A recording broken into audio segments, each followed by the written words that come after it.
नमस्कार दोस्तों, मैं मुरारी शर्मा स्वागत करता हूं आपका एमएसआई की मास्टर जी क्लासेस में, जहां हम लोग सीख रहे थे टेली प्राइम। और टेली प्राइम के एक नए वीडियो के साथ आपका स्वागत है। और नया टॉपिक है हमारा टीसीएस। और टीसीएस कई तरीके के प्रोडक्ट पर लगाया जाता है, लेकिन टीसीएस का एक नया कॉन्सेप्ट भी आया है, TCS on sale of any goods, जो कि आया और जल्द ही बंद हो गया। लेकिन फिर भी कुछ रिक्वायरमेंट है लोगों की, इसलिए इस टॉपिक को हम देखते हैं कि TCS on sale of any goods किस पर लगाया जाता है और किस तरीके से लगाया जाता है। तो सबसे पहले तो हम बात कर लें यहाँ पर कि TCS on sale of any goods कहाँ लगाया जाएगा, किस पर लागू होगा। तो सबसे पहले इसमें कुछ कंडीशंस है कि अगर जो भी टीसीएस कलेक्ट करेगा, मतलब जो सेलर है, उस सेलर का जो टर्नओवर है वो 10 करोड़ से ऊपर होना चाहिए, तब तो वो टीसीएस कलेक्ट करने के लिए एप्लीकेबल है। और अगर जो जिसने माल खरीदा है, मतलब जो परचेजर है, या हम उसको बोल सकते हैं कलेक्टी, उस कलेक्टी के द्वारा एक ही, जिसने टीसीएस कलेक्ट कर रहा है उसी से एक ही फाइनेंशियल ईयर के अंदर कम से भी कम 50 लाख से ऊपर का माल खरीदना होगा उसे। मतलब जैसे 55 लाख का माल खरीदा तो 5 लाख पर जीएसटी टीसीएस लगेगा, और बाकी का जो 50 लाख है उस पर टीसीएस नहीं लगेगा। मतलब इसकी जो लिमिट है वो रखी गई है 50 लाख रुपए। तो आप ध्यान दें कि किस तरीके से हम टेली की प्राइम के अंदर इसको करके देखेंगे। तो सबसे पहले हम एक कंपनी बना लेते हैं, TCS on sale of any goods, और हम जीएसटी के साथ ही इसको करेंगे। यहाँ पर हम एड्रेस डाल देते हैं अभी कुछ भी, कोटा। उसके बाद स्टेट हमारा राजस्थान, और अभी हम 1 अप्रैल 2026 में इसको बना रहे हैं। वैसे तो TCS on sale of any goods यहाँ पर बंद हो चुका है, क्योंकि 194 क्यू जो टीडीएस है वो भी एज इट इज ऐसा ही एक रूल है। इसको चला तो दिया था लेकिन ये ज़्यादा टाइम तक चला नहीं, तो 194 क्यू ही अप्लाई होता है, जो कि परचेजर के लिए अप्लाई होता है। अभी हम बात करते हैं इसी की, क्योंकि इसकी रिक्वायरमेंट आई है कि इसका वीडियो बनाया जाए। ये हमारी कंपनी तैयार हो चुकी है। अब हम जीएसटी को एप्लीकेबल करेंगे। सबसे पहले यस करेंगे, जीएसटी राजस्थान लेंगे, रजिस्ट्रेशन टाइप रेगुलर लेकर जीएसटी नंबर डालेंगे,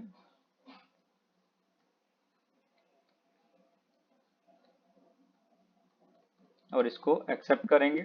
उसके बाद हम टीडीएस छोड़कर टीसीएस को यस करेंगे और एंटर प्रेस करेंगे। उसके बाद 10 रजिस्ट्रेशन नंबर, जो 12 डिजिट का नंबर होता है, वो नंबर हम यहाँ पर डमी डाल देंगे नंबर। उसके बाद 10 नंबर,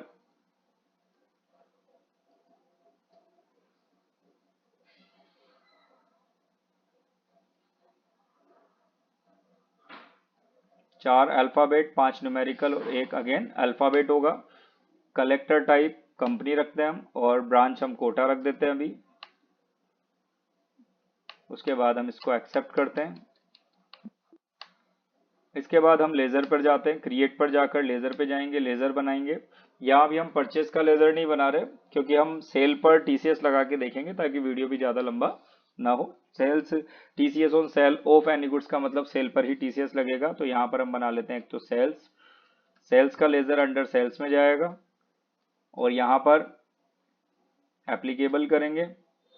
ये लेटेस्ट टेली है, तो इसके अकॉर्डिंग आपको यहाँ पर कुछ इंटरफेस चेंज आ रहे होंगे, लेकिन मतलब वही है कि हमें क्या करना है, तो जीएसटी को एप्लीकेबल करना है। एप्लीकेबल किया, एचएसएन नंबर डालना है हमें। तो यहाँ पर एचएसएन नंबर नहीं डालेंगे, क्योंकि यहाँ पर सेल्स का बिल है ये। यहाँ पर स्टॉक आइटम बनाएंगे। अगर हम सर्विसेज में करते तो यहीं पर इसको नंबर डाल देते। पुराने टेली और नए टेली में यही फर्क है कि वहां पर हमें यस करना पड़ता है, उसके बाद ये सारी इन्फॉर्मेशन ओपन होती है। और नए वाला टेली जो है 7.0 या जो भी है, उनके अंदर यहाँ पर ही विंडो कुछ आपको नजर आएंगी। अभी हम एज पर कंपनी रखेंगे दोनों को, यहाँ पर हम गुड्स कर देंगे। इसके बाद यहाँ पर खास करके ध्यान रखें, इस नए टेली के अंदर यहाँ पर set alter other strategy detail, ये हमें यस करनी है। यहाँ पर आपके पास टीसीएस इज एप्लीकेबल आता है ऑप्शन पुराने वाले टेली के अंदर, लेकिन हम यहाँ जब इसको यस करेंगे तो यहाँ पर ये ऑप्शन छिपा हुआ है। यहाँ पर हम स्पेस प्रेस करके एप्लीकेबल कर लेंगे।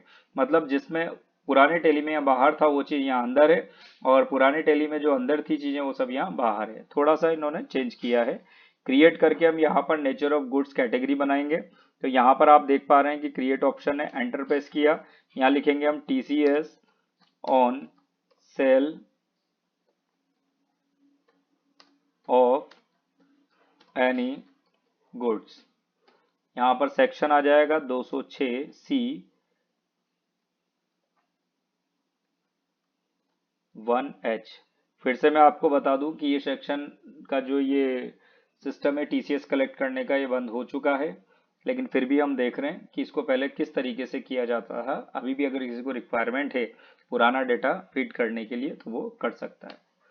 पेमेंट कोड डाल देते हैं हम 6CR। यहाँ पर 0.1% का टैक्स कलेक्ट होता था और पैन नंबर ना होने पर 1%। यहाँ पर हम एक्सीड लिमिट डालेंगे, एग्जेम्पशन लिमिट, जो कि आपकी 50 लाख है। और यहाँ पर ये है calculate tax on value exceeding the threshold limit, मतलब इस लिमिट को छोड़कर इस पर क्या लगे टीसीएस, तो इसको यस करना पड़ेगा क्योंकि एक्सेस लिमिट पर ही टीसीएस लगेगा। जबकि टीडीएस पूरी जो भी आपका जैसे 50,000 है और 60,000 हो जाता है, लिमिट 50 है तो पूरे के पूरे 60 पे लगता है, लेकिन टीसीएस ऐसा नहीं है। अब बना लेते हैं हम TCS on sale of any goods. यहाँ पर लेंगे हम ड्यूटीज एंड टैक्सेस क्योंकि एक प्रकार का टैक्स है। यहाँ पर लेंगे हम टीसीएस है ये, उसके बाद यहाँ पर लेंगे TCS on sale of any goods. इसी तरीके से हम पार्टी का लेजर बनाएंगे जैसे हमने बनाया राम एंड सन्स, और ये सन्ड्री डेटर रखेंगे क्योंकि हम डेटर्स के ऊपर ही बना रहे हैं इसको, सेल इन्हीं को करेंगे हम। और यहाँ पर हम डेटर को टीसीएस एप्लीकेबल कर देंगे इस पे। यहाँ पर डेटर का टाइप क्या है वो लेंगे हम, जैसे बॉडी ऑफ इंडिविजुअल और या इंडिविजुअल रेजिडेंट जो भी है वो आप ले लेंगे। यहाँ पर उसके बाद इसका पैन नंबर डालना जरूरी, नहीं तो हाईएस्ट रेट मतलब 1% से टैक्स कटेगा। अभी हम डमी नंबर बना देते हैं।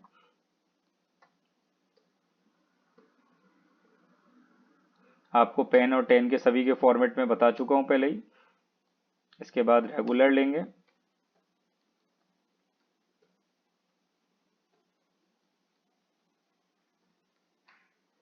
और जीएसटी नंबर डाल देंगे। यहाँ पर हम इसको एक्सेप्ट करेंगे, सीजीएसटी का लेजर बनाएंगे। यहाँ भी खास करके हमें ध्यान रखना है ड्यूटीज एंड टैक्सेस, टीसीएस आपका जीएसटी पर भी लगता है, इसलिए आपको जीएसटी पर भी इसको एप्लीकेबल करना होगा। और यहाँ पर हम इसको एप्लीकेबल करेंगे।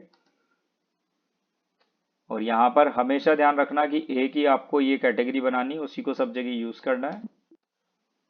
एसजीएसटी भी बना देते हैं हम, duties and taxes and GST and state tax, और यहाँ पर एप्लीकेबल कर देंगे। और एक हम बना देते हैं बैंक का लेजर।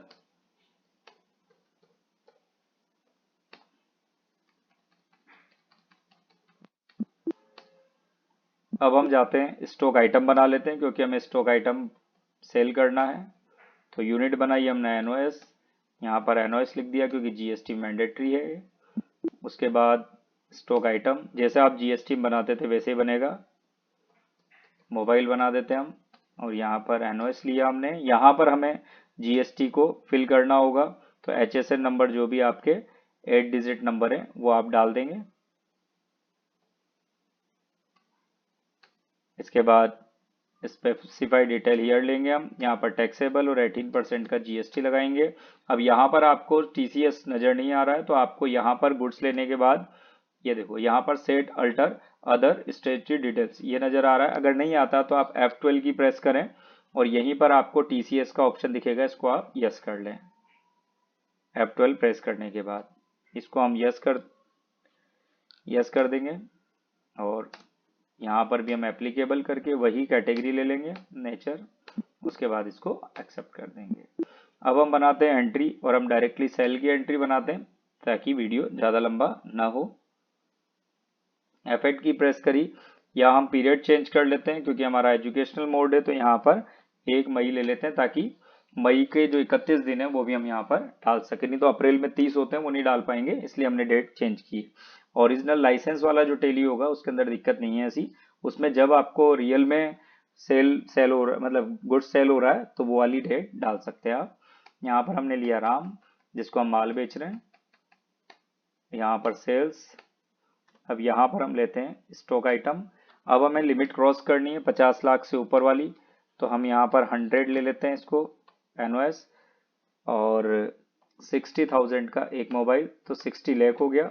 इसके बाद हम लगाएंगे CGST, यहाँ देखें आप CGST लग रहा है, और फिर SGST लगाएंगे। अब टोटल हमारा जो 70,80,000 है उसी पे TCS कलेक्ट होगा, तो TCS on sale of any goods हम यहाँ लगाएंगे। एक मिनट, इसको एक बार चेक कर लेते हैं क्या प्रॉब्लम आ रही है इसमें।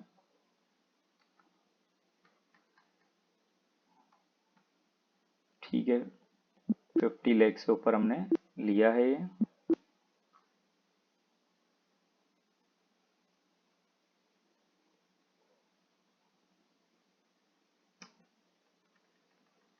इंडिविजुअल ले लिया हमने।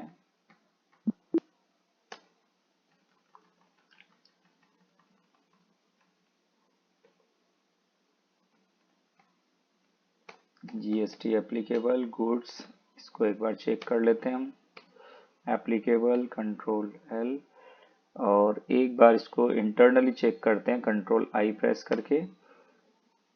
1 अप्रैल to 6, ठीक है, सब कुछ सही है ये तो।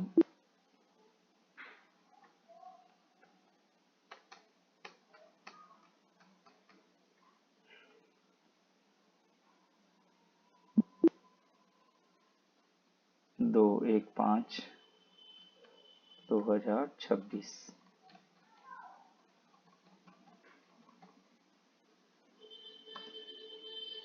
यहाँ पर हम TCS on sale of any goods ले लेते हैं, क्योंकि यहाँ नेचर पूछ रहा है, इस वजह से हम इसको सेलेक्ट कर लेते हैं।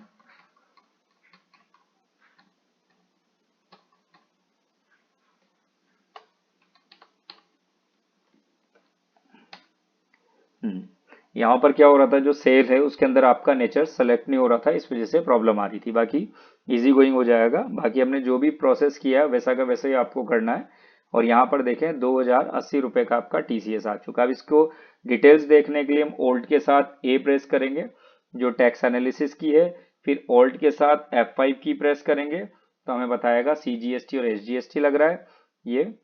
और उसके बाद हम F5 की प्रेस करेंगे तो हमें इनकम टैक्स जो कि हमारा TCS है वो बताएगा कि कितने पर लग रहा है। तो 70,80,000 का 0.1% लग रहा है, जो कि अब 70,80,000 नहीं है, यहाँ से आपको 50 लाख रुपीज लेस करने, तो कितने बचे 20,80,000, तो उस पे लग रहा है 0.1%। अब हम इसको एक्सेप्ट कर देते हैं। Just a minute. अब नया जो टेली है उसमें ये कॉन्सेप्ट हट चुका है, तो इस वजह से कुछ प्रॉब्लम्स आती है। बाकी आप पुराने टेली में अगर काम करते हैं जो 7 से पहले के हैं, ठीक है, तो उसके अंदर आपको कोई प्रॉब्लम नहीं आएगी। अब यहाँ हम देख लेते हैं एक बार रिपोर्ट, डिस्प्ले मोर रिपोर्ट्स, स्टैचुरी रिपोर्ट्स, और GST हम जानते ही हैं, GST देख लेते हैं। चलो सबसे पहले GST में भी हम पीरियड चेंज कर लेते हैं। यहाँ पर आपके सामने कोई मिसमैच नहीं है और एक एंट्री नज़र आ रही है। उसके बाद TCS देखते हैं हम। TCS हमारा यहाँ पर नज़र आ रहा है जो कि क्लियर है। अब हम यहाँ से पेमेंट करते हैं। यहाँ पर हम देख लेते हैं आउटस्टैंडिंग TCS आपको नज़र आ रहा है। हम जब पेमेंट करेंगे तो यहाँ से TCS गायब हो जाएगा। TCS पेमेंट करने के लिए हम TCS रिपोर्ट पर जाएंगे, 27EQ पर जाएंगे, और यहाँ नीचे पेमेंट स्टेटस देखेंगे हम। पेमेंट डिटेल के अंदर अभी यहाँ पर हमें दोनों ही जगह जीरो नज़र आ रहा है। हम ओल्ड के साथ S प्रेस करेंगे और यहाँ पर पीछे देखेंगे तो पहले हम मई में हमने टैक्स काटा था और मई आ रहा है, तो यहाँ पर हम क्या करेंगे जून, क्योंकि हम पेमेंट अगले महीने की 7 तारीख से पहले पहले करते हैं या 7 तारीख तक। तो F2 की प्रेस करते हैं हम यहाँ सबसे पहले, और यहाँ पर डेट कर देते हैं 1 जून। अब यहाँ 1 जून हो चुका है, तो यहाँ पर कहीं ऑल्ट एस नजर नहीं आ रहा, तो हम एक बार और एस्केप करके वापस से ओल्ट के साथ एस प्रेस करेंगे। TDS का पेमेंट भी हमने इसी तरीके से किया था। अब हम TCS लेंगे यहाँ पर ऑटोमेटिकली, क्योंकि यहाँ जून है तो कंप्यूटर को पता है कि जून से पहले वाला महीना मई है, तो मई का इसने अपने आप ले लिया और इसको पीरियड अपने आप लेगा और इसके बाद सिर्फ एंटर करना है, बाकी इन्फॉर्मेशन अपने आप ही कलेक्ट करेगा। हम यहाँ रेजिडेंट की जगह ऑल कर देते हैं ताकि और भी अगर एंट्रीज है हमारी तो वो भी इसमें एक्सेप्ट हो जाए। यहाँ बैंक लेंगे हम, और यहाँ आप देख पा रहे हैं कि सारा जो टैक्स है आपका टीडीएस वो सॉरी टीसीएस वो यहाँ पर पेमेंट हो चुका है। एंटर करेंगे हम। अब वापस देखते हैं तो यहाँ पर देखें आप अनसर्टेन में आ रहा है, कुछ इन्फॉर्मेशन फिल करनी है हमें, तो हम एंटर प्रेस करेंगे और बैंक डिटेल्स को हम फिल करेंगे जैसा कि हमने टीडीएस में किया था। चेक या डीडी नंबर 6 डिजिट का होता है तो वो डाल देंगे। चेक की डेट 1 जून डाल देते हैं और बीएसआर कोड आपका 7 डिजिट कोड होता है वो डालते हैं। चालान नंबर 281 होगा वो डालेंगे और चालान की जो डेट है वो भी 1 जून डाल देंगे। यहाँ से जिस बैंक से हमने पेमेंट किया वो डालेंगे और ब्रांच डालेंगे हम कोटा और इसके बाद एक्सेप्ट करते हैं। देखो यहाँ से वो जो गलती थी वो क्लियर हो चुकी है। इसको एस्केप करते हैं और यहाँ पर आके देखते हैं कि अनसर्टेन ट्रांजेक्शन में से इस जगह पर अनसर्टेन ट्रांजेक्शन 0 है जो कि 1 था पहले, अब फिल करने के बाद वो 1 में आ गया और 1 किस में आया आपका इंक्लूडेड इन रिटर्न। इसको एंटर करके हम इसका प्रिंट दे सकते हैं। तो कंट्रोल के साथ पी प्रेस किया एंड प्रीव्यू किया हमने और यहाँ पर आप देख पा रहे हैं, इसको जूम कर देते हैं हम, तो F4 से हम इसको जूम करेंगे और यहाँ देख पा रहे हैं आप टीसीएस का चालान आ चुका है। तो इस तरीके से आप टीसीएस का पेमेंट भी कर सकते हैं और टीसीएस को कलेक्ट भी कर सकते हैं। एक बार हम और देख लेते हैं कि जहां पर हमने आउटस्टैंडिंग देखा था वहां पर है या नहीं, तो यहाँ से देखो क्लियर हो चुका है। तो उम्मीद है दोस्तों आपको ये टॉपिक समझ में आया होगा। अगर समझ में आया है, आपकी एक रिक्वेस्ट पे टॉपिक बनाया गया है, तो आप इसको लाइक करें, शेयर करें, सब्सक्राइब जरूर करें और नोटिफिकेशन को ऑन कर लें ताकि हम टेली के जितने भी अपडेटेड पॉइंट्स हैं उन पर चर्चा कर सकें और आपको बहुत कुछ सिखा सकें। थैंक यू, धन्यवाद।